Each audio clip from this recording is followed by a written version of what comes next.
Hoy vamos a meternos de lleno a desglosar la filosofía detrás de un libro que ha dado mucho de qué hablar, El macho racional de Rollo Tomassi. A ver, ¿será que existen reglas ocultas en el juego de la atracción y las relaciones? Bueno, el material que vamos a revisar hoy no solo dice que sí, sino que asegura que la mayoría de la gente vive sin siquiera saber que existen. Y bueno, para entenderlo, vamos a seguir el viaje que propone el libro. Empezaremos con el guión social, luego el despertar a esta Matrix. Hablaremos del valor en el mercado sexual, del marco alfa, una estrategia de abundancia y finalmente la realidad ya desconectado.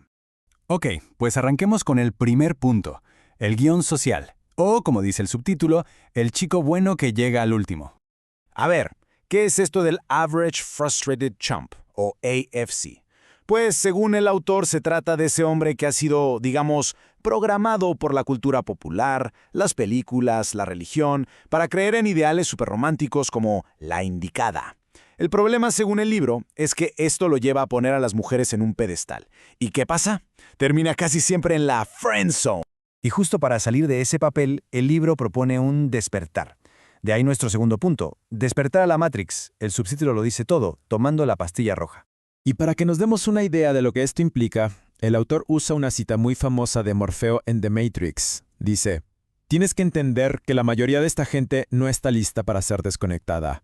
Y muchos de ellos están tan acostumbrados, tan desesperadamente dependientes del sistema, que lucharán para protegerlo.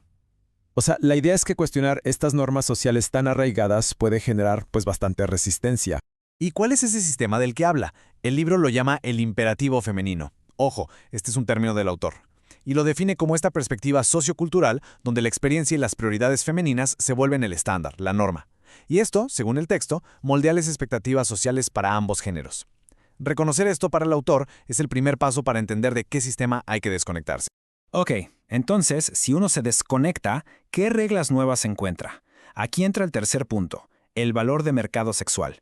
Una moneda de cambio, diferente. El concepto clave aquí es el SMB, por sus siglas en inglés, o BMS, valor de mercado sexual. Según lo que plantea el libro, es básicamente el valor relativo que tiene una persona en el mercado de las citas. Y lo más importante, este valor no es fijo, para nada, va cambiando con el tiempo. Y miren, este gráfico es probablemente una de las ideas más, digamos, polémicas del libro. Lo que ilustra es la teoría del autor sobre cómo evoluciona este BMS a lo largo de la vida. La tesis central es que el valor de una mujer alcanza su pico máximo al inicio de sus 20, mientras que el de un hombre lo hace mucho después, por ahí de los 35 a los 40 años. A partir de esta idea del BMS, el libro nos presenta dos arquetipos masculinos clave. Y ese es nuestro cuarto punto, el marco alfa. Que ojo, se trata de una mentalidad, no solo un estatus. Entonces, ¿qué es un alfa en el contexto de este libro? Es importante aclarar que no se refiere necesariamente a alguien con mucho dinero o estatus. Más bien, es alguien que opera dentro de su propia realidad, de su propio marco. Un hombre que pone como prioridad sus ambiciones y su propósito en la vida. Y esto, según el texto, es la raíz de su atractivo.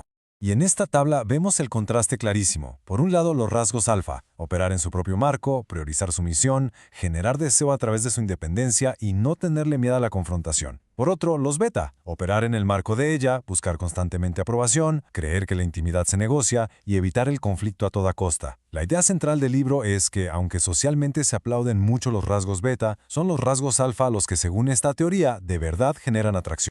Bueno, y con todo este marco teórico, ¿qué se supone que se debe hacer? ¿Cuál es la estrategia? Aquí llegamos al quinto punto, una estrategia de abundancia, que introduce la llamada teoría de los platos. Y la mentalidad detrás de esta teoría se resume perfectamente en esta frase. El rechazo es mejor que el arrepentimiento. La idea es, perderle el miedo a que te digan que no, para así generar más oportunidades. Ok, ¿y en qué consiste la teoría de los platos? Bueno, es la práctica de salir con varias mujeres al mismo tiempo, de forma no exclusiva. La metáfora es la de un malabarista que mantiene varios platos girando a la vez, dándole a cada uno la atención justa para que no se caiga. El autor lo presenta como un cambio radical, pasar de pensar en escasez como si fueras un francotirador con una sola bala a una mentalidad de abundancia, de tener opciones. Y esta teoría se sostiene sobre 3 pilares.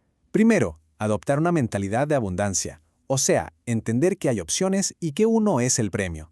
Segundo, practicar la no exclusividad, no comprometerse con una sola persona hasta que la cosa vaya en serio para una relación a largo plazo. Y tercero, crear valor a través de la escasez, ¿Cómo? Limitando la propia disponibilidad para, en teoría, aumentar el valor percibido y el interés.